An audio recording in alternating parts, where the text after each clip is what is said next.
Hey there, Grumpy Old Fart here. I'm doing a Cryptid Encounters video on the Van Meter Visitor. But before I get into that, if you enjoy my content, it would really help me out if you would hit the like button, subscribe to my channel, share my content on social media, and post a comment or two. Remember, I welcome your comments, even if you disagree with me. If you enjoy a good book, check out my author page on Amazon. My pen name is H.L. Anderson. You can find all of my books there. I like to think I write good stories that make you think. I wrote a 3-book series of science fiction western called Drifters.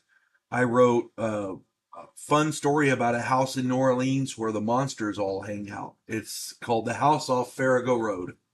I wrote a political fantasy called The Righteous President. A political fantasy called The Righteous President. And I wrote, I've got 2 so far. I'm going to be working on a 3rd one soon. The first one is Vanguard 1, and the second one is Task Force Terminus. Terminus is a sequel to Vanguard 1.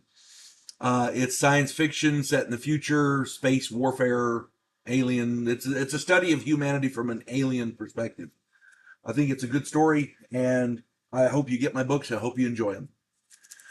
Now, on with the Van Meter Visitor. Van Meter is a quiet suburb of Des Moines, Iowa. In the fall of 1903, that sleepy suburb was visited by a strange creature that would eventually be known as the Van Meter Visitor. I'm getting a little tongue-tied. I don't know why. On September 29th at 1 a.m., Ulysses G. Griffith was driving home through town after a long day of farm-to-farm business.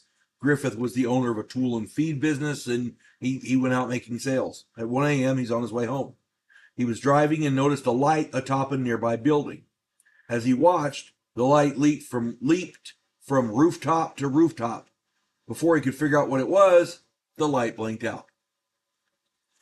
The next morning, around 1 a.m., A.C. Alcott, the town doctor, was awakened by a bright light shining through his window. He grabbed his gun and ran outside.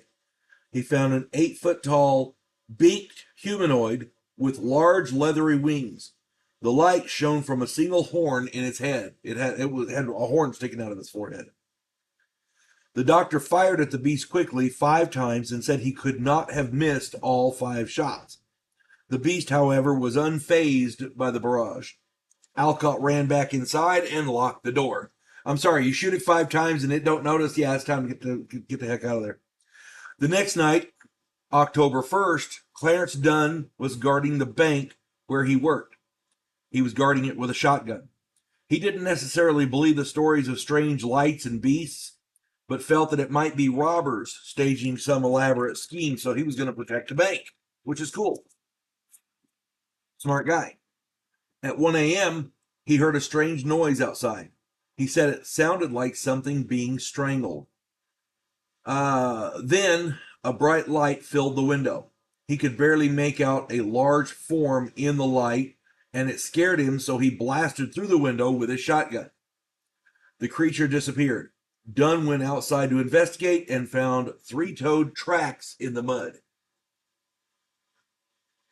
On the night of October 2nd, the creature was seen again, perched atop a telephone pole. O.N. White fired at it. That's the citizen. His name was O.N. White. O.V. White. Pardon me. Can't read my own writing. He fired at it, but again, the creature was unfazed. The creature turned its horn light on and hit Mr. White with it, and White smelled a strong odor and then blacked out. Another citizen came outside to investigate the gunshot. He saw the creature descending the pole, using its beak like a parrot on a wooden dowel. On the ground, it jumped around on 2 legs and then began crawling on all 4s. A train was coming into town. It startled the beast, and the beast jumped into the air and flew off. The creature's nest was discovered in an abandoned coal mine. Citizens watched the creature along with a young version fly out, so there was 2 of them. A group of citizens was organized and armed. They waited for it to return. When the creatures did return at dawn, they were met with a hail of bullets.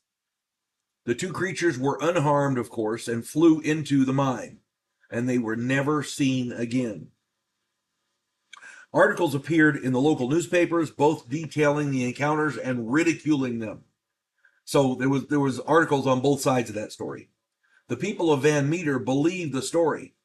Starting in 2013, the town has held an annual Van Meter Visitor Festival. It was spurred by the book The Van Meter Visitor by Chad Lewis, Noah Voss, and Kevin Lee Nelson. I have not read that book. Kind of sort of want to. Consider this, though. The people of this small town who saw these creatures are well-respected businessmen, doctors and managers, bank workers.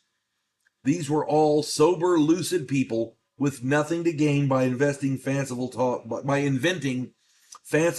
tales. Why would they? I mean, if you're, I mean, I suppose there could be an argument made they wanted tourism or something, but why would you invent that? I mean, it doesn't. I'm sorry, to me that doesn't make any sense.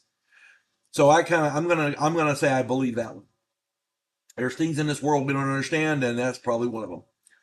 Hope this finds everybody well. If somebody else has more information or a different opinion or even a counter argument, please put it in the comments. I'm sure we'd love to read them. You folks have a good one now. God bless one and all. There is a house in New Orleans where the monsters all hang out. When the police detective, who happens to be a skinwalker squirrel, uncovers a plot by a paranormal perpetrator, he has to enlist the aid of his fellow housemates.